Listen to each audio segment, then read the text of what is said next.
ನಿಜಕ್ಕೂ ಪುಂಡರಿಗಿಲ್ವಾ ಪೊಲೀಸರ ಭಯ? ಬೆಂಗಳೂರಲ್ಲಿ ಮತ್ತೆ ಬಾಲ ಬಿಸ್ತಿದ್ದಾರೆ ಪುಡಿ ರೌಡಿಗಳು. ಪೊಲೀಸರಿಗೆ ಇಂಥವರ ಹೆಡೆಮುರಿ ಕಟ್ಟೋದಕ್ಕೆ ಆಗ್ತಾ ಇಲ್ವಾ? ಅಷ್ಟಕ್ಕೂ ಲಾ ಅಂಡ್ ಆರ್ಡರ್ ಅನ್ನೋದು ಬೆಂಗಳೂರಿನಲ್ಲಿ ಇದೆಯಾ ಅನ್ನೋ ಅನುಮಾನ ಕಾಡ್ತಾ ಇದೆ. ಬೆಂಗಳೂರು ಪೊಲೀಸ್ ಕಮಿಷನರ್ ಅವರೇ ಏನಂತೀರಾ ಇದ್ರ ಬಗ್ಗೆ? ಬೆಂಗಳೂರಲ್ಲಿ ಮತ್ತೆ ಬಾಲ ಬಿಸ್ತಿದ್ದಾರೆ ಪುಡಿ ರೌಡಿಗಳು. ಪೊಲೀಸರಿಗೆ ಇಂಥವರ ಹೆಡೆಮುರಿ ಕಟ್ಟೋದಕ್ಕೆ ಆಗ್ತಾ ಇಲ್ವಾ ಅನ್ನೋ ಅನುಮಾನ ಹೆಚ್ಚಾಗ್ತಾ ಇದೆ. ಅಷ್ಟಕ್ಕೂ ಲಾ ಅಂಡ್ ಆರ್ಡರ್ ಅನ್ನೋದು ಬೆಂಗಳೂರಲ್ಲಿ ಇದೆಯಾ ಇಲ್ವಾ ಅನ್ನೋ ಅನುಮಾನ ಹೆಚ್ಚಾಗ್ತಾ ಇದೆ. ಪುಂಡರ ಹಾವಳಿ ಹೆಚ್ಚಾಗ್ತಾ ಇದೆ. ನಂದಿನಿ ಲೇಔಟ್ನಲ್ಲಿ ಸಿಕ್ಕವರ ಮೇಲೆ ಅಟ್ಯಾಕ್ ಮಾಡ್ತಾ ಇದ್ದಾರೆ ಪುಂಡರು. ರಾಜಾರೋಷವಾಗಿ ಮಚ್ಚು ಬೀಸ್ತಾ ಇದ್ದಾರೆ. ಸಿಕ್ಕಲ್ಲಿ ಮಚ್ಚು ಬೀಸೋದು. ನಂದಿನಿ ಲೇಔಟ್ ಠಾಣಾ ವ್ಯಾಪ್ತಿಯಲ್ಲಿ ಲಾಂಗ್ ಬೀಸಿದ ಪುಡಿ ರೌಡಿಗಳು. ದೃಶ್ಯ ಈಗ ಸಿಸಿಟಿವಿ ಕ್ಯಾಮ್ರಾದಲ್ಲಿ ಸರಿಯಾಗಿದೆ. ಇದನ್ನ ನೋಡಿದ್ರೆ ಎಂತವರ ಎದೆನು ಜಲ್ಲ ಅನ್ನುತ್ತೆ. ಅಂಗಡಿ ಬಳಿ ಬಂದು ಮನ್ಸೋ ಇಚ್ಛೆ ಲಾಂಗ್ ಅನ್ನ ಬೀಸಿದ್ದಾರೆ. ಯಾಕೆ ಬೀಸಿದ್ದಾರೆ?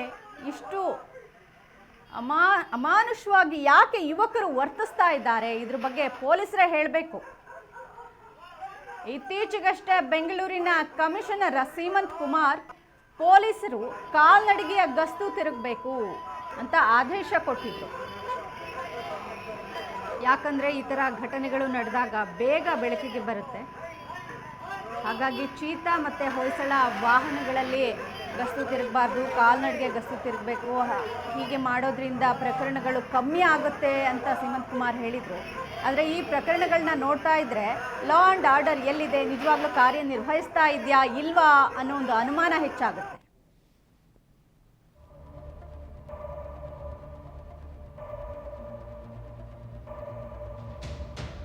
ನಂದಿನಿ ಲೇಔಟ್ನ ಕಂಠೀರವ ನಗರದಲ್ಲಿ ಪುಂಡಾಟ ಮೆರೆದಿದ್ದಾರೆ ಪುಂಡರು. Ravi alias egg rice Ravi ಸಹಚರರಿಂದ ಕಿರಿಕ್ ನಡೆದಿದೆ. ಟೀ ಅಂಗಡಿ ಪಕ್ಕದಲ್ಲಿದ್ದ ಶಾಪ್ಗೆ ಬಂದಿದ್ದ ಈ ಗ್ಯಾಂಗ್ ಸಿಕ್ಕವರ ಮೇಲೆ ಲಾಂಗ್ ಬೀಸಿದ್ದಾರೆ ಯುವಕರ ಗ್ಯಾಂಗ್. ರವಿ ಶಾಪ್ ಮಾಲೀಕನ ಮಧ್ಯೆ ಆಗಾಗ ಗಲಾಟೆ ಆಗ್ತಿತ್ತು.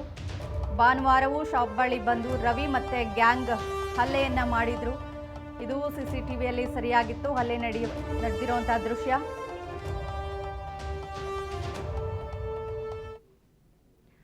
ರವಿ ಮತ್ತೆ ಅಂಗಡಿಯ ಮಾಲೀಕನ ನಡುವೆ ಆಗಾಗ ಜಗಳಗಳಾಗ್ತಾ ಇತ್ತು. ಇದನ್ನೇ ಮುಖ್ಯ ಮಾಡಿಕೊಂಡು ಈಗ ಗಲಾಟೆ ನಡೆದಿದೆ. ಸಿಕ್ಕಲ್ಲಿ ಮಚ್ಚು ಲಾಂಗ್ಗಳನ್ನ ಬೀಸ್ತಾ ಇದ್ದಾರೆ ಪುಂಡ್ರು. ಪೊಲೀಸ್ ಇದೆ, ಪೊಲೀಸ್ ಇಲಾಖೆ ಇದೆ ಅನ್ನೋ ಭಯನೇ ಇಲ್ಲ ಇವ್ರಿಗೆ. ಹೆಂಗ್ ಬೇಕೋ ಹಂಗೆ ನಡ್ಕೊಳ್ತಾರೆ. ಇವ್ರಿಗೆಲ್ಲ ಶಿಕ್ಷಣದ ಕೊರತೆ ಇದೆ. ನಿಜವಾಗ್ಲೂ ಇವ್ರಿಗೆಲ್ಲ ಒಂದು ಒಳ್ಳೆಯ ರೀತಿಯಲ್ಲಿ ಉತ್ತಮ ಶಿಕ್ಷಣ ಬೇಕು, ತಿಳುವಳಿಕೆ ಬೇಕು. ಮುಖ್ಯವಾಗಿ ಸಾರ್ವಜನಿಕ ಸ್ಥಳಗಳಲ್ಲಿ ಹೇಗೆ ವರ್ತಿಸಬೇಕು ಅನ್ನೋದ್ರ ಬಗ್ಗೆ ಇವ್ರಿಗೆಲ್ಲ ತಿಳುವಳಿಕೆ ನೀಡಬೇಕು. ಈ ನಿಟ್ಟಿನಲ್ಲಿ ಪೊಲೀಸ್ ಇಲಾಖೆನೇ ಕಾರ್ಯನಿರ್ವಹಿಸಬೇಕು.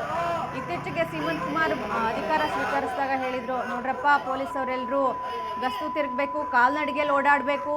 ನೀವೆಲ್ಲ ವೆಹಿಕಲಲ್ಲಿ ಓಡಾಡಿದರೆ ಹಿಂಗೋಗಿ ಹಂಗೆ ಬರ್ತೀರಾ, ಪ್ರಕರಣಗಳು ನಮ್ಮ ಬೆಳಕಿಗೆ ಬರಲ್ಲ, ನಮ್ಮ ಗಮನಕ್ಕೆ ಬರಲ್ಲ. ಎಷ್ಟೋ ಪ್ರಕರಣಗಳು ಅಲ್ಲೇ ಮುಚ್ಚೋಗುತ್ತೆ. ಪ್ರಕರಣ ನಡೆದಾದ್ಮೇಲೆ ನಮ್ಮ ಗಮನಕ್ಕೆ ಬರುತ್ತೆ.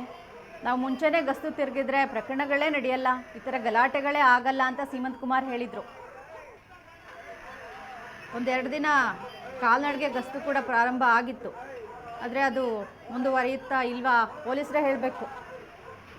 ಅಲ್ಲಲ್ಲೇ ಪೊಲೀಸರು ಓಡಾಡ್ತಾ ಇದ್ರೆ ಈ ಥರ ಘಟನೆಗಳು ಯಾಕಾಗುತ್ತೆ? ಇದಕ್ಕೆಲ್ಲ ಪೊಲೀಸ್ ಕಮಿಷನರ್ ಅವರೇ ಉತ್ತರ ಕೊಡಬೇಕು. ಕಾನೂನಿದೆ, ಲಾ ಆ್ಯಂಡ್ ಆರ್ಡರ್ ಇದೆ. ನಮ್ಮ ಕರ್ನಾಟಕದಲ್ಲಿ ತುಂಬ ಬಲಿಷ್ಠವಾಗಿದೆ ಅಂತ ಹೆಸರುವಾಸಿ. ಆದರೆ ಯಾಕೆ ಈ ಥರ ಘಟನೆಗಳು ಇತ್ತೀಚೆಗೆ ಹೆಚ್ಚಾಗ್ತಾ ಇದೆ ಅಂತ ಗೊತ್ತಿಲ್ಲ.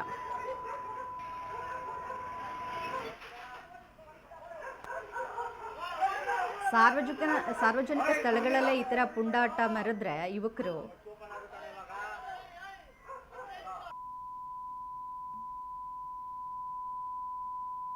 ಪೊಲೀಸರು ಭಯ ಇಲ್ಲ, ಪೊಲೀಸ್ ಇದೆ, ಪೊಲೀಸ್ ಇಲಾಖೆ ಇದೆ, ಇದ್ರ ಬಗ್ಗೆ ಏನು ಭಯ ಇಲ್ಲ. ಹುಚ್ಚ ಬಟ್ಟೆ ತಮಗೆ ಇಚ್ಛೆ ಹೇಗೆ ಬರುತ್ತೆ ಹಾಗೆ ನಡ್ಕೊಳ್ಳೋದು, ಮಚ್ಚು ಲಾಂಗ್ ಹಿಡ್ಕೊಂಡು ಯಾರಿಗೆ ಬೇಕೋ ಅವರಿಗೆಲ್ಲ ಬೀಸೋದು. ಪೊಲೀಸ್ ಇಲಾಖೆ ಬಗ್ಗೆ ಇವ್ರಿಗೆ ಸ್ವಲ್ಪನೂ ಭಯ ಅನ್ನೋದೇ ಇಲ್ಲ. ಮಚ್ಚು ಬೀಸ್ತಾ ಇರೋ ದೃಶ್ಯ ಈಗ CCTV ಕ್ಯಾಮ್ರಾದಲ್ಲಿ ಸರಿಯಾಗಿದೆ. ಅದು ಸಾರ್ವಜನಿಕ ಸ್ಥಳ, ವೆಹಿಕಲ್ಸ್ ಓಡಾಡ್ತಾ ಇದೆ, ಎಲ್ಲಿ ಹೇಗೆ ನಡ್ಕೋಬೇಕು ಅನ್ನೋ ಕಾಮನ್ ಸೆನ್ಸು ಇಲ್ಲ.